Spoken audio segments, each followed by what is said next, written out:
Everybody, welcome back. It's Business, and I'm doing an overview of the Tier 4 Russian premium battleship, the Imperator Nikolai. And this ship has rapidly become one of my favorite ships to play in the game, and it's curious because it's not that good, or you wouldn't think it is on paper. Like all the stats indicate that it's just mediocre, but in practice, it actually does a fantastic job. First and foremost, the armor on this is very interesting. It's a peculiar setup where, in my experience, there's practically no gray area between being citadel to shit or bouncing literally every damn shot that comes in at you. And I'm still, after about 30 games, I'm still trying to work that out. But if you look at those armor totals and compare it to something like an Iowa, like this thing is fully loaded with armor. And I mean, it's obviously an old ship that it's modeled after and all that, the real world version of it. But it's damn, man. I mean, the amount of salvos that I've seen come in and like from New York's or New Mexico's even and Fuso's that I've bounced, I've just been like, wow, really? And then suddenly you get nuked for 40 well, not 45, but like 30 35k by a Congo from 13 kilometers out, and you're just like, what the hell just happened? The turret traverse is actually not that bad, 45.3 seconds or in that range. For a ship this old, and of course that's with the 2-point turret upgrade. That's really not that bad. And the AP max damage is about 8,400. It has a good chance of fire. The HE shells do a good amount of damage. It does suffer compared to the other ships in the class because it does have a 5-second longer reload, so it's 35-second reload. So you have to really... I strongly recommend using ripple fire on this in most occasions. Not all of them, of course, but most. It does have a lot of secondaries, and there's 10 each side.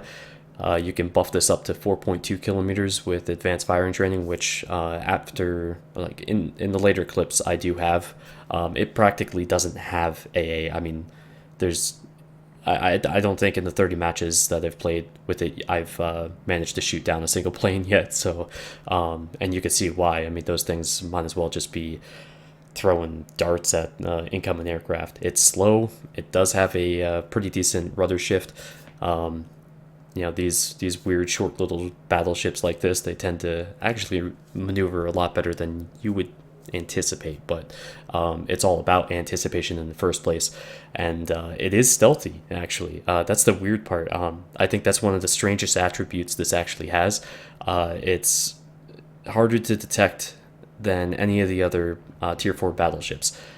So the Arkansas, or I'm sorry, actually I have to double check on the Arkansas beta, but the Wyoming, the Ishizuchi, the Miyogi, they can all be spotted way further out. And the Ishizuchi, the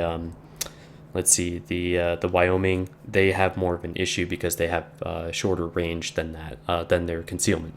This does not. This reaches out to about 14 kilometers, 14.3, and it has a concealment range about 12.6, I think. And I just wanted to mention, this skin is by AWOL Freedom. It's the rust-free skin, and I'll provide the link in the description for that, of course. But I gotta say, I was really surprised at how much I've enjoyed this ship. Probably one of the biggest surprises in recent memory, and the main reason, honestly, is because of this. That shit happens a lot. I mean, you're facing lower tier ships in this, obviously, but for the most part, almost all of my matches in this have been tier 6 matches.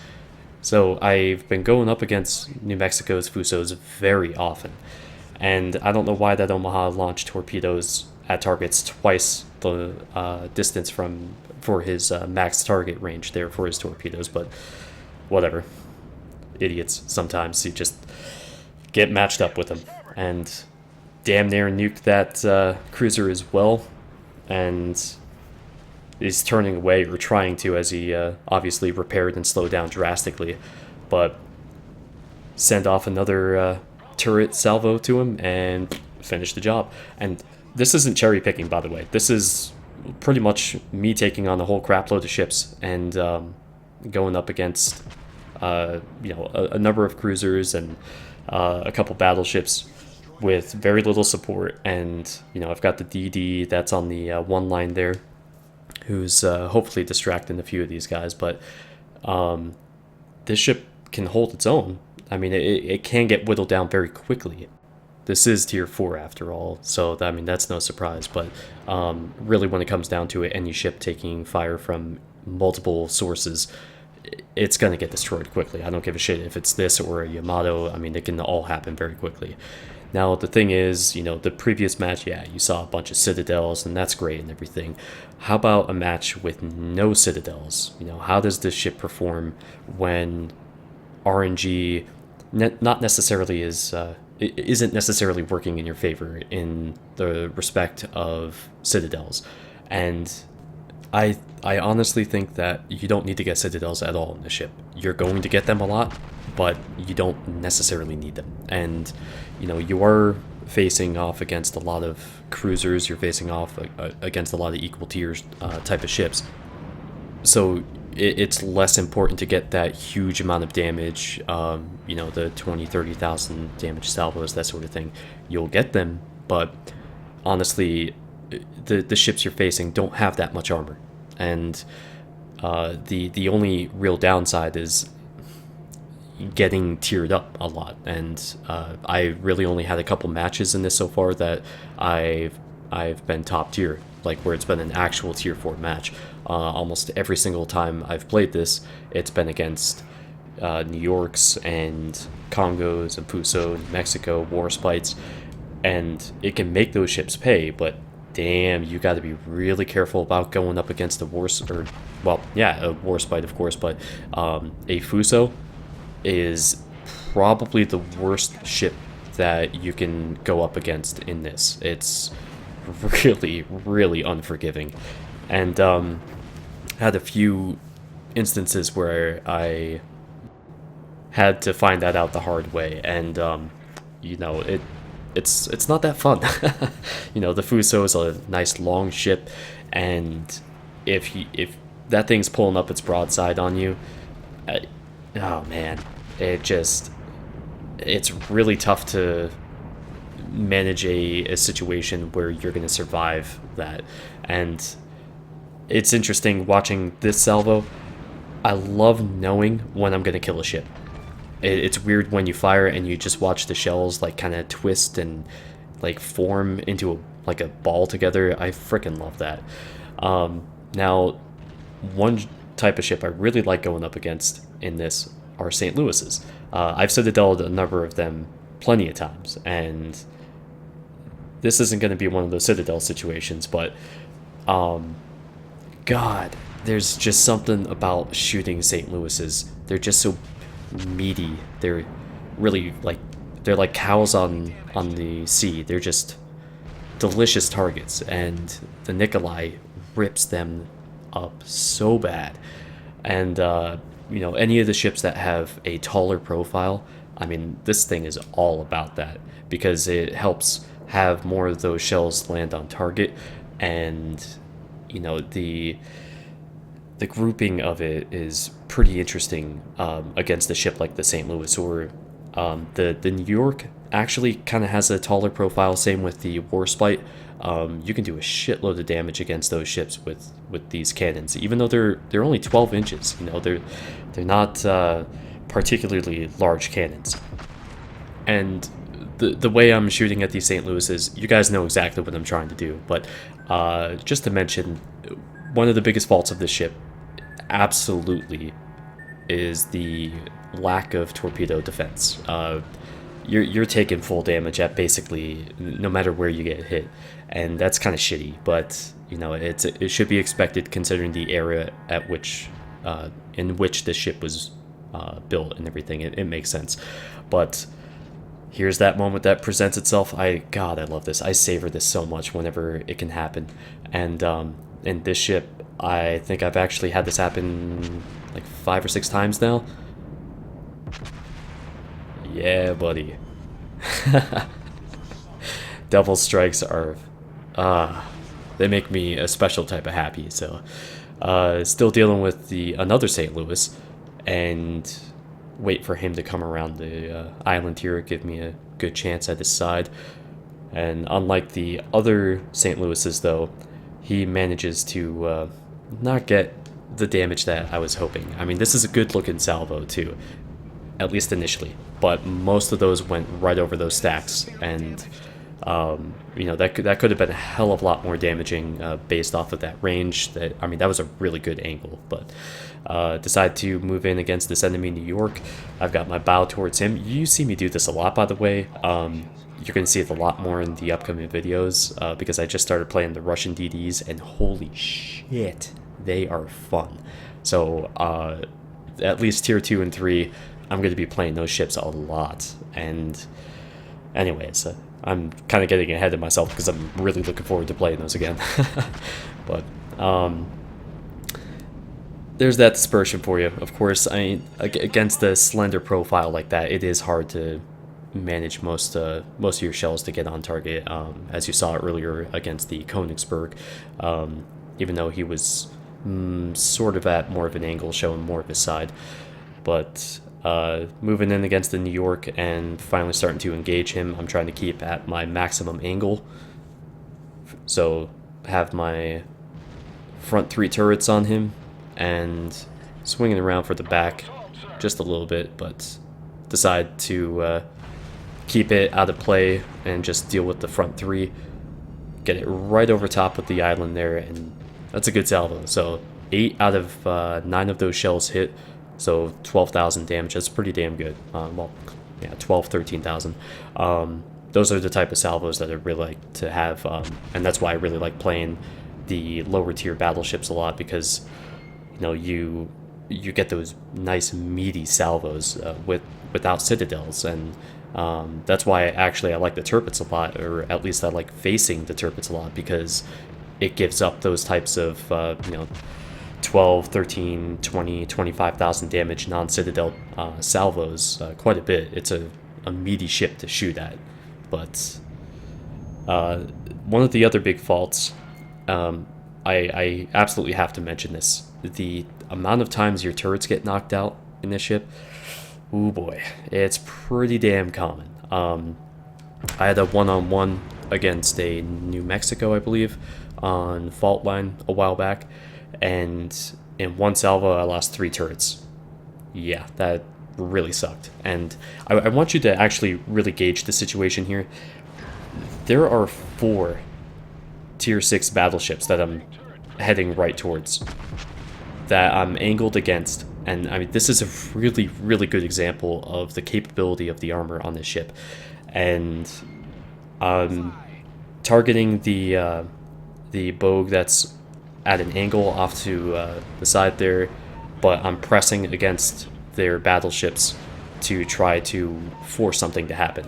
Unfortunately, in those salvos that came in, I lost my foremost and aftmost turret, and now I'm stuck at this shitty angle where I can't really deal with the ships in front of me, and I only have 2 turrets, so not an ideal situation.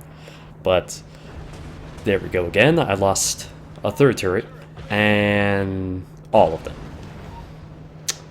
What the shit? That's not good.